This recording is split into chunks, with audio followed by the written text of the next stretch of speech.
the beginning of the end in its own weird way was when they bought Watts, because it was, between that and the syndicated network. And then Vince sabotaged the Starrcade in 87, which was certainly a big blow. And I don't know that, 88 was a struggle to recover, because they were expecting the first Starrcade in 87 to do, whatever, 100,000, 200,000 buys and millions of dollars, which in those days, $1 million was an incredible amount of money. Today it doesn't sound like that much, but it really was. And they had all of these big contracts that they signed with wrestlers because they tried to keep them from going to Vince. You had to pay comparably or the top guys were going to leave. That's just the nature of the business at that point. So they signed the Road Warriors and Ric Flair and Dusty and Nikita Koloff and the top guys, Midnight Express. They signed them all to very good contracts. And to make the money from it, they were counting on a big pay-per-view return. And then Vince scheduled the Survivor Series on Thanksgiving night, which was when Starrcade was scheduled, which was going to be Jim Crockett's first pay-per-view from Chicago. And so Crockett and the pay-per-view companies go, hey, this is great.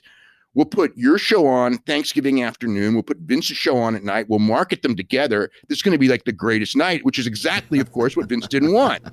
And I thought, God, Thanksgiving night is a great night for wrestling. Thanksgiving afternoon, to me, sounds like it sucks. But as it turned out, I remember Gary Juster calling me up because he was the promoter in Chicago. And I was going like, how are you going to sell tickets on Thanksgiving afternoon in Chicago?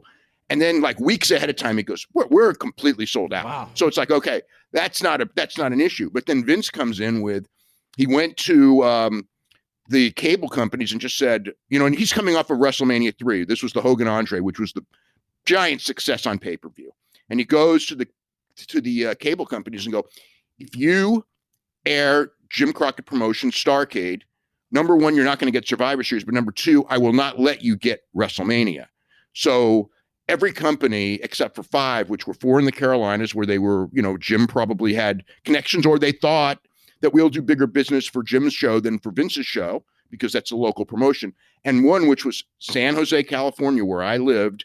And it was funny because I didn't even know the person, but I later found out, and he just goes, look, we made a commitment to Jim Crockett Promotions for Starrcade, and Vince isn't going to bully us. And we both were laughing like, yeah. And of course, next year, Vince is not going to let you have WrestleMania. Like that's really going to happen. Right. And but so many of these companies heard, oh my God, we're not going to get WrestleMania. And, they caved. It was like 255 and 5 of them went with Crockett and 250 went with Vince. Mm. So Crockett did basically nothing on pay-per-view when he was expecting to do millions. And that was a big freaking deal at the time. Yeah, it was. Like you said, Dave, I think you labeled it the Sabotage of Starrcade. And it really was, as the old cliche goes, nail in the coffin for the company.